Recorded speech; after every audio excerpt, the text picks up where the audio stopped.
Now I saw the fact plainly enough. In costume and in all the differences of texture and bearing that now mark off the sexes from each other, these people of the future were alike, and the children seemed to my eyes to be but the miniatures of their parents. I judged then that the children of that time were extremely precocious, physically at least, and I found afterwards abundant verification of my opinion.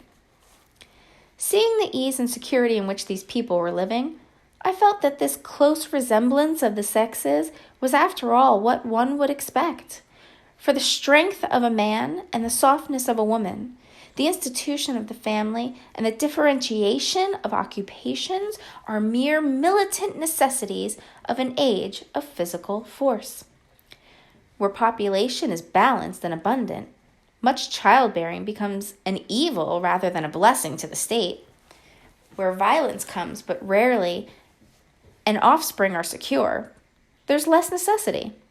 Indeed, there's no necessity for an efficient family, and the specialization of the sexes with reference to the children's needs disappears. We see some beginnings of this in our own time, and in this future age, it was complete. This, I must remind you, was my speculation at the time. Later, I was to appreciate how far it fell short of the reality. While I was musing upon these things, my attention was attracted by a pretty little structure, like a well under a cupola. I thought in a transitory way of the oddness of wells still existing, and then resumed the thread of my speculations. There were no large buildings toward the top of the hill, and as my walking powers were evidently miraculous, I was presently left alone for the first time. With a strange sense of freedom and adventure, I pushed on up to the crest. There I found a seat of some yellow metal that I did not recognize, corroded in places with a kind of pinkish rust and half smothered in soft moss. The armrests cast and filed into the resemblance of griffins' heads. I sat down on it, and I surveyed the broad view of our old world under the sunset of that long day. It was as sweet and fair a view as I had ever seen. The sun had already gone below the horizon, and the west was flaming gold, touched with some horizontal bars of purple and crimson. Below was the valley of the Thames, in which the river lay like a band of burnished steel. I have already spoken of the great palaces dotted about among the variegated greenery, some in ruins and some still occupied. Here and there rose a white or silvery figure in the waste garden of the earth. Here and there came the sharp vertical line of some cupola or obelisk. There were no hedges, no sign of proprietary rights, no evidences of agriculture. The whole earth had become a garden. So watching, I began to put my interception upon the things I had seen. And as it shaped itself to me that evening, my interpretation was something in this way. Afterwards, I found I had got only a half-truth, or only a glimpse of one facet of the truth. It seemed to me that I had happened upon humanity upon the wane. The ruddy sunset set me thinking of the sunset of mankind.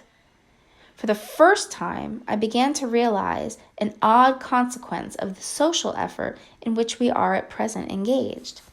And yet, come to think, it is a logical consequence enough. Strength is the outcome of need. Security sets a premium on feebleness. The work of ameliorating the conditions of life, the true civilizing process that makes life more and more secure, had gone steadily on to a climax. One triumph of a united humanity over nature had followed another. Things that are now mere dreams had become projects deliberately put in hands and carried forward, and the harvest was what I saw.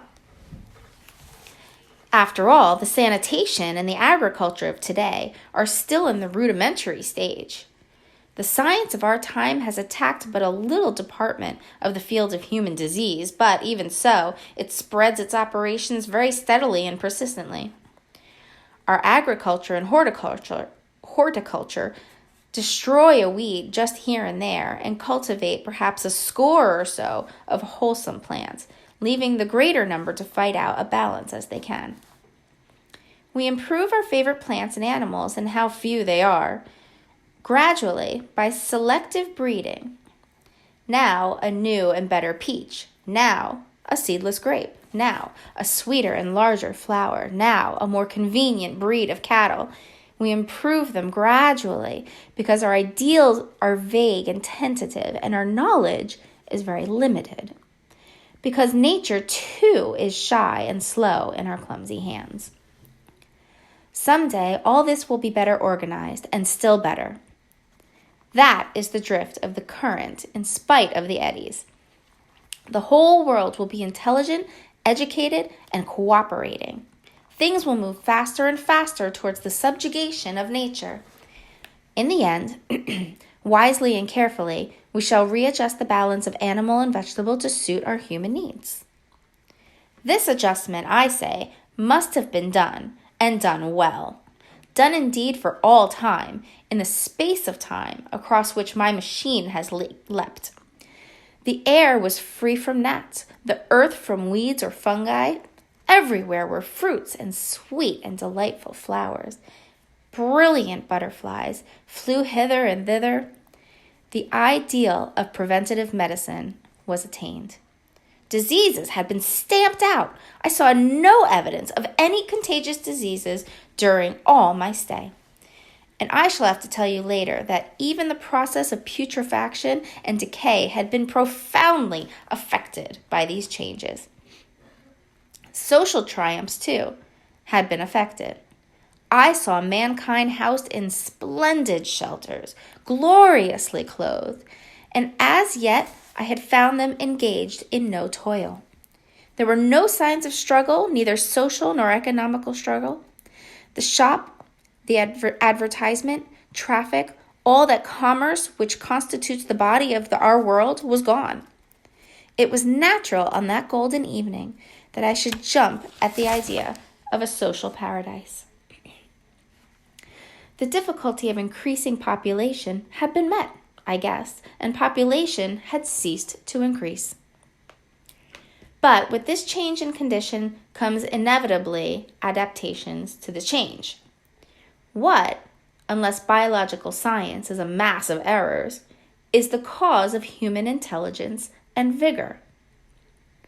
Hardship and freedom, conditions under which the active, strong, and subtle survive, and the weaker go to the wall. Conditions that put a premium upon the loyal alliance of capable men, upon self-restraint, patience, and decision.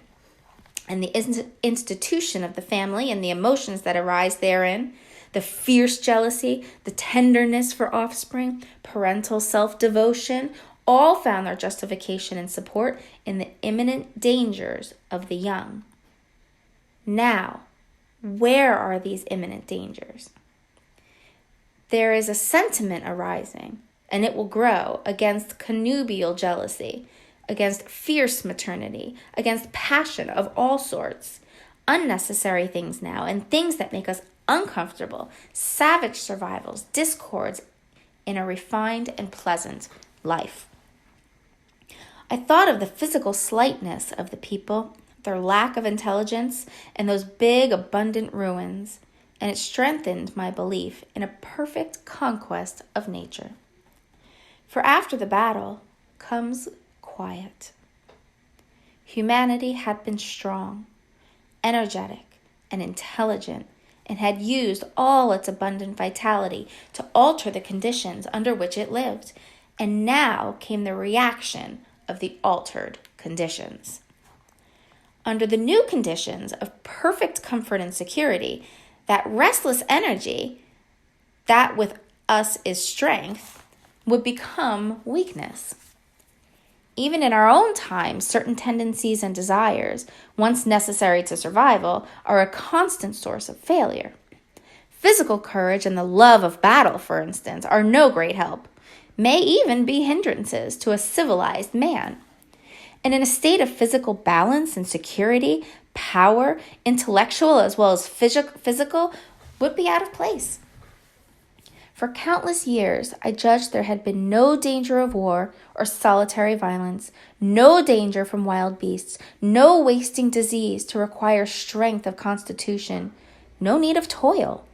For such a life, what we should call the weak are as well equipped as the strong, are indeed no longer weak. Better equipped indeed they are, for the strong would be fretted by an energy for which there was no outlet.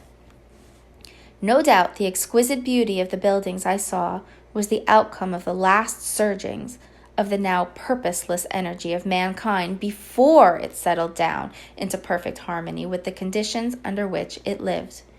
The flourish of that triumph which began the last great peace. This has ever been the fate of energy and security.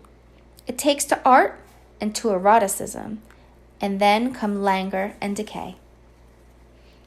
Even this artistic impetus would at last die away, had almost died in the time I saw. To adorn themselves with flowers, to dance, to sing in the sunlight, so much was left of the artistic spirit, and no more. Even that would fade, in the end, into a contented inactivity. We are kept keen on the grindstone of pain and necessity, and it seemed to me that here was that hateful grindstone broken at last. As I stood there in the gathering dark, I thought that in this simple explanation I had mastered the problem of the world, mastered the whole secret of these delicious people. Possibly the checks they had devised for the increase of population had succeeded too well, and their numbers had rather diminished than kept stationary. That would account for the abandoned ruins. Very simple was my explanation, and plausible enough, as most wrong theories are.